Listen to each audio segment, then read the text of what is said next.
Hello everybody, welcome to my life. And today we're gonna talk about betrayal. Ouch! Ang sakit! So, ilalagay ko na lang dyan what is the description about betrayal. Okay? So, simulan natin. But before that, please take note that I am not a professional and this video is just for entertainment purposes only. Okay? Let's start! So, let's observe first. Bakit nga ba maraming taong nagbe-betray sa'yo? Haha. Charot. Anong tawa yan? So, first, siguro, for them, you're so fragile. Marupok ka lang. Ouch. Oo nga, marupok ako sa kanya. Hoy, bakit nasali siya dito? Dapat wala siya dito eh. Charot. Meron ba? Wala naman. Charot. But, para sa kanila marupok ka. Para sa kanila madali kang saktan. Madali kang iwan. Kaya ikaw nasasaktan. Ouch! Boom! Joke. So, yun. Kaya ka nasasaktan dahil para sa kanila, ikaw ang pinakamarupok na tao sa buong mundo. Kaya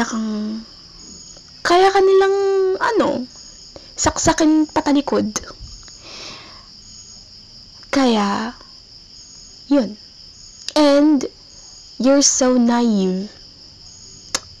Yeah. You're naive. You are believing everything that you heard from them. Kung anong naririnig mo, yan yung pinagkakatiwalaan mo. Yan yung pinaniwalaan mo, rather. Kaya yun. Kaya ka na-betray. Kasi yun. And, dito na tayo. Bakit nga ba anong rason ng karamihan? Bakit kanila binibetray? First of all, kasi inggit sila sa'yo. Yes. Ang inggit ay nakakasira ng buhay. Nakakamatay ang inggit, best. Kaya huwag kang mainggit. Okay? Gets mo yun? Joke lang. Nakakamatay yung inggit. Kaya, kung inggit ka, pumikit ka. Kaya wala ka na makikita. At kung ayaw mo naman na may marinig, mag-headset ka na lang para wala kang marinig na ikakainggit mo. But, always remember this, guys. Envy is bad. But, kung inggit ka, kaya mo naman yung gawing positive na pagkainggit. Parang ganito. Nainggit ka sa pinsan mong may chocolates, tapos, wala kang pera. And then, nag-ipon ka. O, diba? After how many days, nakabili ka na ng chocolates. So, that's it. You can make your envy na positive. Yeah. Pero hindi sa COVID, ha? Man, hindi pwede sa COVID maging positive. Joke. But, yeah. That is the reality of life. Maraming taong inggitera. Number 2, gusto lang talaga nilang gusto ko na lang talaga nila i-betray. Ganun. So, ano nga bang klase ng betrayal na laging nakikita sa gilid-gilid? Ano nga ba? Number 1, your secrets.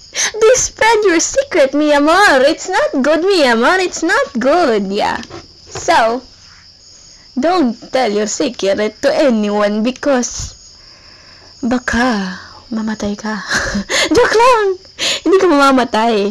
Mamamatay ka sa paningin ng ibang tao. Kasi nga, masama ka. Tapos, worst thing, dahil sa pagkainggit ng mga tao na yun sa'yo, ikaw yung magiging villain sa story mo. Imbes ikaw yung main character, sila naging main character at naging biktima. Kaya choose wisely. Nandito na naman tayo sa choose wisely na to. Lagi na lang ito naririnig. Nakakaumay na. Oo, pero totoo yun. Choose wisely. Choose people wisely because some of them can betray you. Oy, by the way, if gusto mo pala ng ibang video, nasa ibaba lang. Check out mo na. Joke lang. But seryoso yun. So, yun.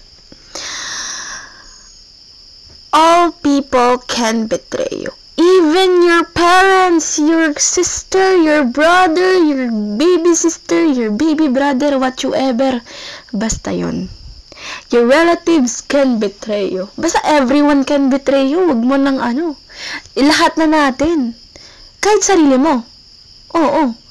Isalin na natin sarili mo. Yung marupok mong sarili, isalin na natin yan. Okay? Kaya, be careful. Careful. Mag-ingat po tayo, mga kababayan. Mag-ingat tayo sa mga taong pagkakatiwalaan. Baka tayo ay masaktan. But seryoso yan, guys. Mag-ingat-ingat po tayo sa mga taong pagkakatiwalaan natin kasi baka tayo ay masaktan sa huli. So, ayun na nga. Nawala na ako sa topic. So, yun. They betray you because isang rason. They envy you. Naiinggit sila sa'yo. Naiinggit sila. Kasi wala sila ng meron ka. Ang ganda. Wala sila neto. Wala sila netong gandang to. Charot. Ang ganda na tulad sa'yo. Kaya, inggit na inggit sila at gusto nila yung makuha. Pero hindi nila makukuha ang ganda mo. Kaya pag sisiraan ka na lang nila sa ibang tao. Okay? Kaya, yun. Nandito na naman tayo sa salitang to. Ito na siguro yung ito na siguro yung na word ko. Choose your every person in your life wisely. Choose every person in your life wisely. Ito pa. Ito pa yung isa sa mga rason kung bakit sila nagbe-betray sa'yo. They take revenge. As in, revenge, mi amor.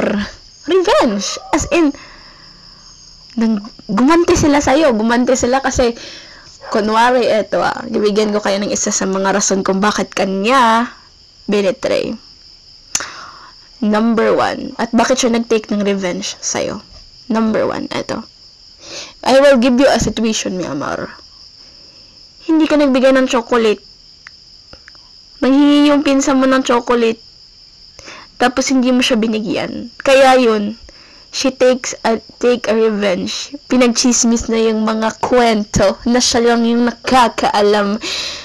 At ngayon, ang buong kababayan na ang nakakaalam nun. Kaya yun, goodbye, secrets. Revenge. Isa sa mga dahilan kung bakit kanya binitray. So, don't talk to people who really knows you. Your secret, okay? Choose na naman. Choose wisely. Nandito na naman tayo, oy. Diyos ko po. Yun. Ganito kasi yun. Bigyan ko kayo ng tip.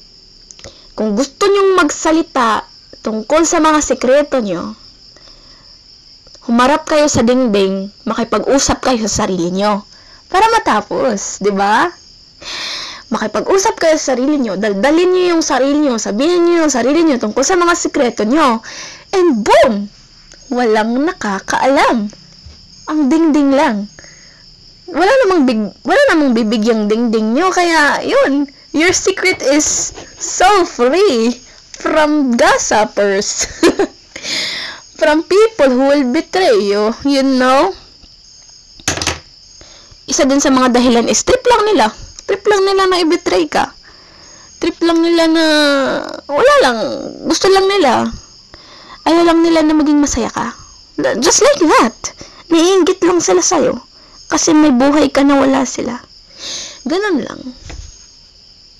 So, be careful. Okay? Okay, bebe? Charot. Ang harot. Bakit ba ang energetic ko ngayon? Kasi, wala. Trip ko lang. Trip ko lang maging energetic. So, ano nga bang point na to? Ang point na to, if you feel na they betray you, simulan mo nang mag-isip-isip at mag-imbestiga. Parang si detective. Mag-imbestiga ko na kung sino sila. Okay? Mag-imbestiga ko na kung sino yung nagbe-betray sa'yo ng mga tao, kung feeling mo binebetray ka. Trust your instincts. Okay? Kung anong nasa isip mo, patunayan mo yun. Kung anong nararamdaman mo, patunayan mo na deserving ka sa pagmamahal ng ex mo. Oy, joke lang. Bakit nasali dito yung ex mo? Joke lang. Joke lang yun, B. Joke lang. So, ayan, guys. Thank you for listening and see you on my next video. Bye-bye. Peace. I love you guys. Stay safe. Stay safe. Bye-bye.